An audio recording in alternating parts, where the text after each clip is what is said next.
কালকে সকালে জন সিনার last match আমরা দেখব। ঘুম থেকে উঠে এই ঠান্ডায় আমরা দেখব। এখনো বিশ্বাস হচ্ছে না, সত্যি এটা সত্যি। Hey guys, what's up and welcome to Shubham Datta show.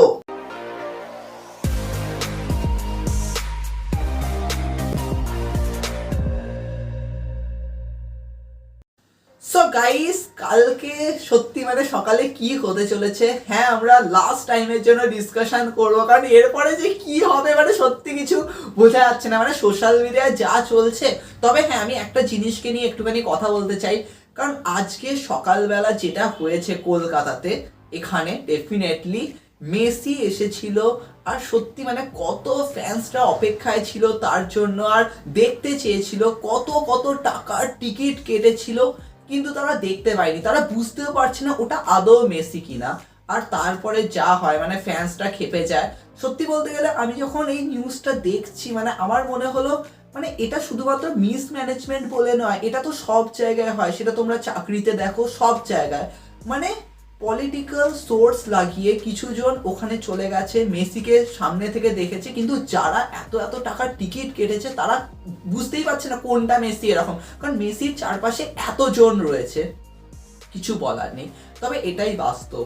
কিন্তু এটা ঠিক যে এত বড় একটা মূর্তি বানানো, এত কিছু হয়েছে, কি বলবো, এটার উপর কোনো রিয়াকশন ওইভাবে দিতে পারবো না, কারণ অনেকে বলবে তুমি তো ফুটবল দেখো না, তুমি কি করে বলবে, তুমি কি মেসির ফ্যান, তুমি কি করে বলবে, এরকম ব্যাপার। মানছি এমন একটা কিছু করা হয়েছে, কিন্তু যদি আমি এইটাকে নিয়ে কথা বলি, যদি আমি ভাবি, কারণ আমার অনেক বন্ধুরাই কিন্তু টিকিট কেটেছিল, তারাও মাথা গরম করছে। আর যা হয়েছে ভাঙচুর থেকে শুরু করে এত কিছু, সিরিয়াসলি এটা খুবই খারাপ। আর এটা খারাপ বলাটাও উচিত নয়, কারণ এটা শুধুমাত্র মেসির অ্যারাউন্ডে হয়েছে তা নয়, বছরের পর বছর কিন্তু হয়েই যাচ্ছে। সেটা তোমরা চাকরির ক্ষেত্রে দেখো, সব জায়গায় অনেকেই এমন রয়েছে যারা সোর্স ইউজ করে মেসির সামনে চলে গেছে।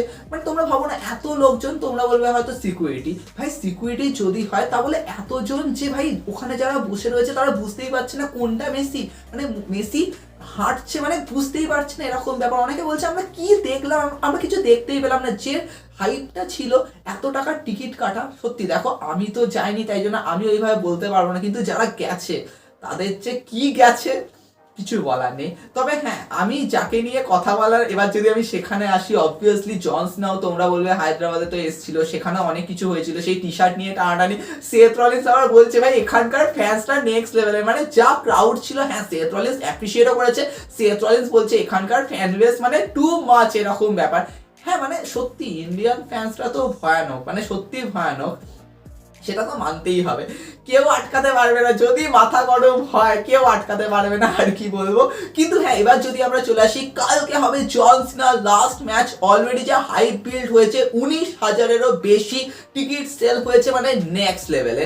তবে এটাও ঠিক যে জন সিনাকে এই যে ট্রিবিউট দেওয়া হয়েছে, প্রত্যেকটা সুপারস্টার ট্রিবিউট দিয়েছে না, ব্রক লেসনার ওইভাবেই সাইড থেকে দিয়েছে, জন সিনাকে কি আর বলবো, রবিন রেন্সও ট্রিবিউট দিয়েছে না। রবিন রেন্স জন সিনার ম্যাচ তো হলো না, চলো এটাই আমরা খুশি, আর কি বলবো। কিন্তু এটা ঠিক যে রবিন রেন্স, হ্যাঁ রবিন রেন্সও তাহলে হয়তো থাকতে চলেছে। রবিন রেন্স তো এই স্ট্রিট ফাইটার মুভির ওখানে যা ছবি বেরিয়েছে, সবাই বলছে এতজন, কিন্তু রোমান নাকি ট্যাগ করেনি কোডিকে, ওটাকে নিয়ে সবাই কথা বলছে না, কথা অনেক কিছুই হচ্ছে। কিন্তু হ্যাঁ, কালকে সকালে আমরা কি দেখতে পাবো, সিরিয়াসলি ফ্যান্সরা বলছে যা কিছু হতে পারে। ডাব্লিউ একটা আর্টিকেল পোস্ট করেছে, সেখানে লাস্টের যে পয়েন্টটা ছিল, যদি এমন হয় জন সিনা এটা লাস্ট ম্যাচই নয়, লাস্টে সে এসে বলবে তোর আত্মা আমার হাতে বন্দি, তুই রিটায়ার্ড হতে পারিস না, ব্যাস হয়ে গেল। এবার সত্যি কি নিজের জন সিনা নিজের আত্মাকে মুক্ত করবে? কি বলছি, তোমরা বলবে তুই কি বলছো, কিন্তু ভাই এটাই তো স্টোরি লাইন ছিল সেই সময়।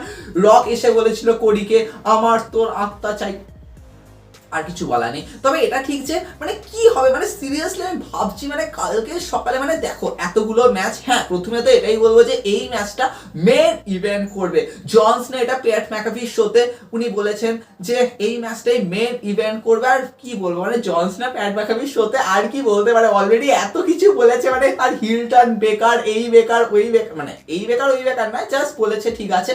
কিন্তু ভাই এই ম্যাচটা যদি মেন ইভেন্টটা হয়, তাহলে অবভিয়াসলি ওপেনিং করবে হয়তো এজে স্টাইলস, ড্রাগন লি ভার্সেস জেভান ইভান্স আর লিওন স্লেটার। দেখো এই এসএনএমিতে কোনো টাইম লিমিটেশন নেই, তাই এই ম্যাচটাকে তোমরা 1 ঘন্টা টানো টানো টানো। আর হ্যাঁ, জেভান ইভান্স মিসকে হারিয়েছে, সত্যি মনে হচ্ছে ভাই মিস যেরকম ভাবে জন সিনাকে ট্রিবিউট দিচ্ছে, মানে বলছে আর 2 দিন বাকি, 1 দিন বাকি, সত্যি মানে মিস আর জন সিনার ম্যাচ হলো না, মানে ফ্যান্সরা এখন বলছে কেন এই ম্যাচটা হলো না, এটাও একটা খুবই স্পেশাল ম্যাচ। কিন্তু ভাই কোনো মানে কিছু বলার নেই, এখন হতেই, আর কি বলবো, মিস আর জন সিনা সত্যি মানে হলো না।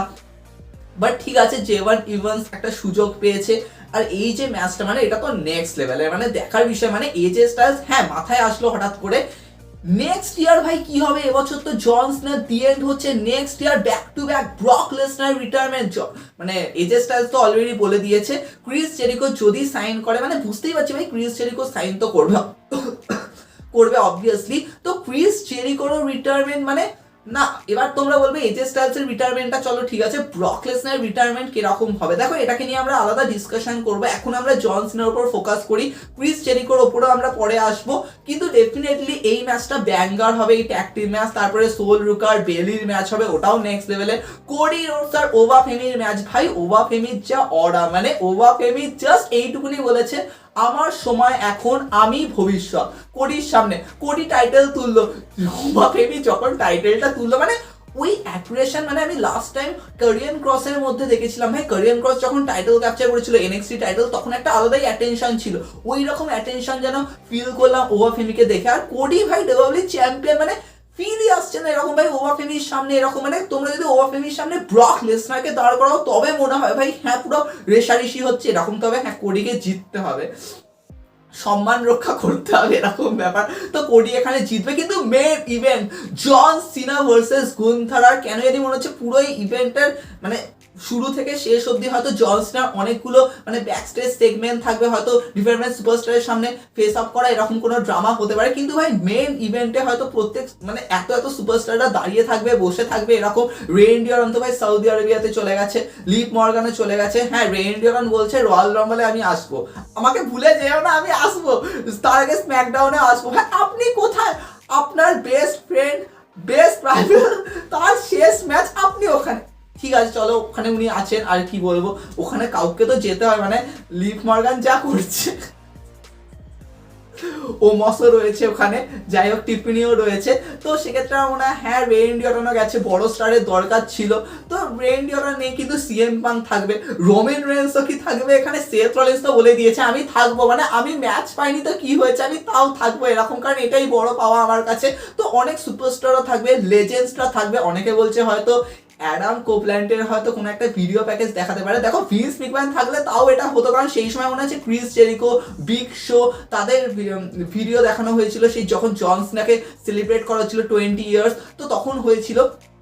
কিন্তু এখানে ভাই হবে না, এখানে তো মনে হচ্ছে না, কারণ এরা যা রেশারেশি করে ওদিকে ট্রিপল এইচ, আর কি বলবো।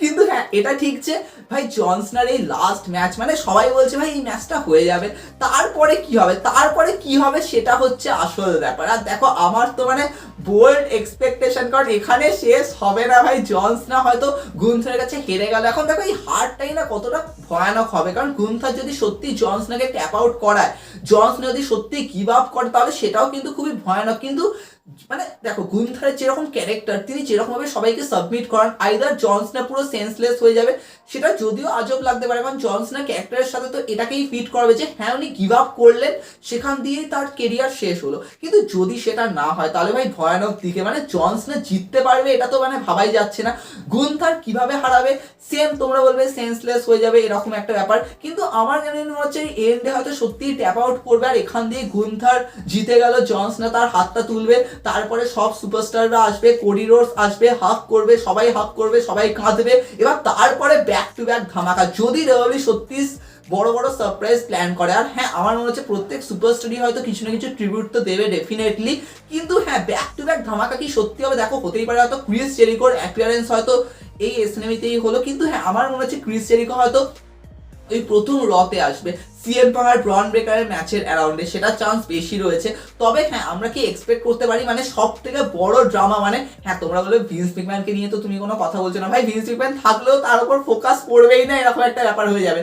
কিন্তু ভাই রক ফাইনাল বস, তার রক কি আসবে, আর রক জন সিনার সামনে দাঁড়াবে, কিচ্ছু বলার নেই। দেখো এটা হলে মানে এখন তোমরা বলবে ভাই ডাব্লিউডাব্লিউ ওই আর্টিকেলটা বের করেছে, ওখানে যখন লেখা আছে মানে এটা হবে না, কারণ ট্রিপল এইচ ওটাকে আগেই ক্যান্সেল করে দিয়েছে, মানে যেগুলো ক্যান্সেল করেছে ওগুলোই হয়তো ওখানে লেখা, যাতে ফ্যান্সরা ভাবে এগুলো হতে পারে। কিন্তু ভাই আমরা তো ইচ্ছাকৃত ঘুরিয়ে দিচ্ছি, ওই জন্য আমরা দেখিয়েছি এটাও হতে পারে। কিন্তু ভাই যদি রক চলে আসে, কিছু বলার নেই, মানে কিচ্ছু বলার নেই, মানে ফ্যান্সটা কোন লেভেলে এক্সপেক্ট করছে কি আর বলবো। কিন্তু হ্যাঁ এটা ঠিক যে কালকে সকালে উঠতে হয়, মানে সত্যি ঠান্ডায় কনকনে হয়ে, মানে সত্যি কনকনেই হয়ে যাবো, কারণ কি যে দেখবো ভগবান জানে। তবে তোমাদের কি মনে হচ্ছে?